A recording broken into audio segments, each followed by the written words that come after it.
अर्जुन विषाद योग में धृतराष्ट्र ने संजय से क्या पूछा और संजय ने उसका क्या उत्तर दिया, इस सब का विवरण हमें श्रीमद् भगवद गीता के प्रथम अध्याय में मिलता है। तो प्रस्तुत है श्रीमद् भगवद गीता का प्रथम अध्याय। अथ प्रथमो अध्याय। धृतराष्ट्र बोले, हे संजय, धर्मभूमि कुरुक्षेत्र में एकत्रित युद्ध की इच्छा वाले मेरे और पांडु के पुत्रों ने क्या किया।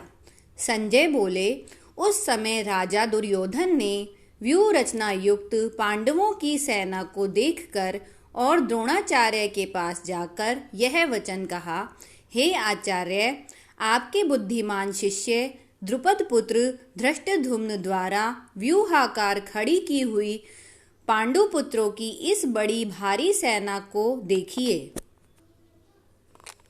इस सेना में बड़े बड़े धनुषों वाले और युद्ध में भीम और अर्जुन के समान शूरवीर सात्यकी और विराट तथा महारथी राजा द्रुपद, धृष्टकेतु और चेकितान तथा बलवान काशीराज, पुरुजित, कुंती भोज और मनुष्यों में श्रेष्ठ शैभ्य, पराक्रमी युद्धामन्यु तथा बलवान उत्तमोजा, सुभद्रा पुत्र अभिमन्यु एवं द्रौपदी के पांचों पुत्र, ये सभी महारथी हैं। हे ब्राह्मण श्रेष्ठ, अपने पक्ष में भी जो प्रधान हैं उनको आप समझ लीजिए।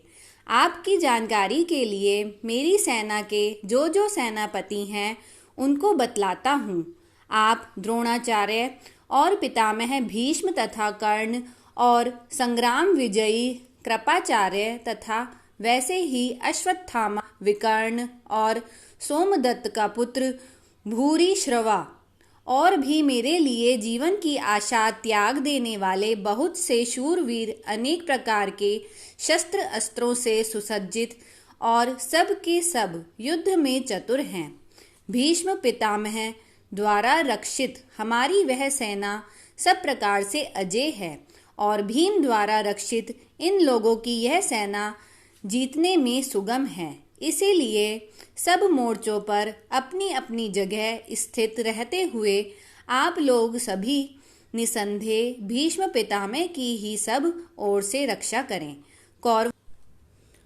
कौरवों में वृद्ध बड़े प्रतापी पितामह भीष्म ने उस दुर्योधन के हृदय में हर्ष उत्पन्न करते हुए उच्च स्वर से सिंह की दहाड़ के समान गरज कर शंख बजाया। इसके पश्चात शंख और नगारे तथा ढोल, मृदंग और नरसिंघे आदि बाजे एक साथ ही बज उठे। उनका वह शब्द बड़ा भयंकर हुआ। इसके अनंतर सफेद घोड़े से युक्त उत्तम रथ में बैठे हुए श्री कृष्ण महाराज और अर्जुन ने भी अलौकिक शंख बजाए। श्री कृष्ण महाराज ने पांचजन्य नामक, अर्जुन ने देवदत्त नामक और भयानक कर्म वाले भीमसेन ने पौंड्र नामक महाशंख बजाया। कुंती पुत्र राजा युधिष्ठिर ने अनंत विजय नामक और नकुल तथा सहदेव ने सुघोष तथा मणिपुष्पक नामक शंख बजाए। श्रेष्ठ धनुष वाले काशीराज और महारथी शिखंडी एवं धृष्टद्युम्न तथा राजा विराट और अजय, सात्यकी, राजा द्रुपद और द्रौपदी के पांचों पुत्र और बड़ी भुजा वाले सुभद्रा पुत्र अभिमन्यु, इन सभी ने, हे राजन, सब ओर से अलग अलग शंख बजाए और उन भयानक शब्द ने आकाश और पृथ्वी को भी गुंजाते हुए धार्तराष्ट्रों के अर्थात आपके पक्ष वालों के हृदय विदीर्ण कर दिए। हे राजन, इसके बाद कपिध्वज अर्जुन ने मोर्चा बांधकर डटे हुए धृतराष्ट्र संबंधियों को देखकर उस शस्त्र चलने की तैयारी के समय धनुष उठाकर ऋषिकेश श्री कृष्ण महाराज से यह वचन कहा, हे अच्युत, मेरे रथ को दोनों सेनाओं के बीच में खड़ा कीजिए, और जब तक कि मैं युद्ध क्षेत्र में डटे हुए युद्ध के अभिलाषी इन विपक्षी योद्धाओं को भली प्रकार देख लूं कि इस युद्ध रूप व्यापार में मुझे किन किन के साथ युद्ध करना योग्य है, तब तक उसे खड़ा रखिए। दुर्बुद्धि दुर्योधन का युद्ध में हित चाहने वाले जो ये राजा लोग इस सेना में आए हैं, उस युद्ध करने वालों को मैं देखूंगा। संजय बोले, हे धृतराष्ट्र, अर्जुन द्वारा इस प्रकार कहे हुए महाराज श्री कृष्ण के दोनों सेनाओं के बीच में भीष्म और द्रोणाचार्य के सामने तथा संपूर्ण राजाओं के सामने उत्तम रथ को खड़ा करके इस प्रकार कहा कि हे पार्थ, युद्ध के लिए जुटे हुए इन कौरवों को देख। इसके बाद पृथापुत्र अर्जुन ने उन दोनों ही सेनाओं में स्थित ताऊ चाचों को, दादा परदादाओं को, गुरुओं को, मामाओं को, भाइयों को, पुत्रों को, पौत्रों को और मित्रों को, ससुरों को, सुहृदों को भी देखा। उनकी उपस्थिति संपूर्ण बंधुओं को देखकर वे कुंती पुत्र अर्जुन अत्यंत करुणा से युक्त होकर शोक करते हुए यह वचन बोले, हे कृष्ण, युद्ध क्षेत्र में डटे हुए युद्ध के अभिलाषी इस स्वजन समुदाय को देखकर मेरे अंग शिथिल हुए जा रहे हैं और मुख सूखा जा रहा है तथा मेरे शरीर में कंप और रोमांच हो रहा है। हाथ से गांडीव धनुष गिर रहा है और त्वचा भी बहुत जल रही है तथा मेरा मन भ्रमित सा हो रहा है, इसलिए मैं खड़ा रहने को भी समर्थ नहीं हूँ। हे केशव, मैं लक्षणों को भी विपरीत ही देख रहा हूँ तथा युद्ध में स्वजन समुदाय को मारकर कल्याण भी नहीं देखता। हे कृष्ण, मैं न तो विजय चाहता हूँ और न राज्य तथा सुखों को ही। हे गोविंद, हमें ऐसे राज्य से क्या प्रयोजन है अथवा ऐसे भोगों से और जीवन से भी क्या लाभ है।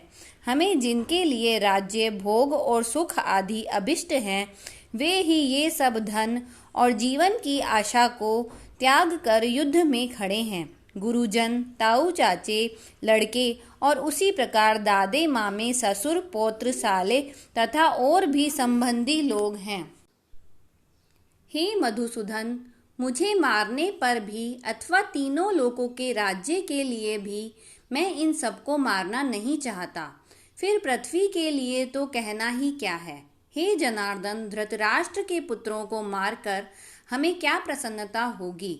इन आतताइयों को मारकर तो हमें पाप ही लगेगा। अतएव हे माधव, अपने ही बांधव धृतराष्ट्र के पुत्रों को मारने के लिए हम योग्य नहीं हैं, क्योंकि अपने ही कुटुंब को मारकर हम कैसे सुखी होंगे। यद्यपि लोभ से भ्रष्ट चित्त हुए ये लोग कुल के नाश से उत्पन्न दोष को और मित्रों से विरोध करने में पाप को नहीं देखते, तो भी हे जनार्दन, कुल के नाश से उत्पन्न दोष को जानने वाले हम लोगों को इस पाप से हटने के लिए क्यों नहीं विचार करना चाहिए।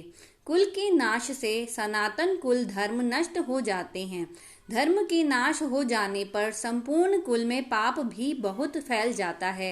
हे कृष्ण, पाप के अधिक बढ़ जाने से कुल की स्त्रियां अत्यंत दूषित हो जाती हैं, और हे वाष्णे, स्त्रियों के दूषित हो जाने पर वर्ण संकर उत्पन्न होता है। वर्ण संकर कुल घातियों को और कुल को नरक में ले जाने के लिए ही होता है।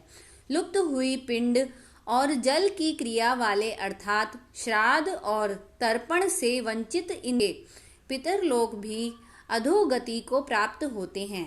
इन वर्ण संकर कारक दोषों से कुल घातियों के सनातन कुल धर्म और जाति धर्म नष्ट हो जाते हैं। हे जनार्दन, जिनका कुल धर्म नष्ट हो गया है, ऐसे मनुष्यों का अनिश्चित काल तक नरक में वास होता है, ऐसा हम सुनते आए हैं। हाँ, शोक, हम लोग बुद्धिमान होकर भी महान पाप करने को तैयार हो गए हैं। जो राज्य और सुख के लोभ से स्वजनों को मारने के लिए उद्यत हो गए हैं। यद्यपि मुझ शस्त्र रहित सामना न करने वाले को शस्त्र हाथ में लिए हुए धृतराष्ट्र के पुत्र रण में मार डालें तो वह मारना भी मेरे लिए अधिक कल्याणकारक होगा। संजय बोले, रणभूमि में शोक से उद्विग्न मन वाले अर्जुन इस प्रकार कहकर बाण सहित धनुष को त्याग कर रथ के पिछले भाग में बैठ गए। श्रीमद् भगवद गीता का प्रथम अध्याय अर्जुन विषाद योग यहीं पर समाप्त होता है। यदि आपको मेरे द्वारा बनाया गया वीडियो अच्छा लगे तो इसे लाइक, सब्सक्राइब और शेयर करिए। अब मुझे दीजिए इजाज़त। मैं अगले अध्याय के साथ आपसे फिर मिलूँगी। जय श्री कृष्णा।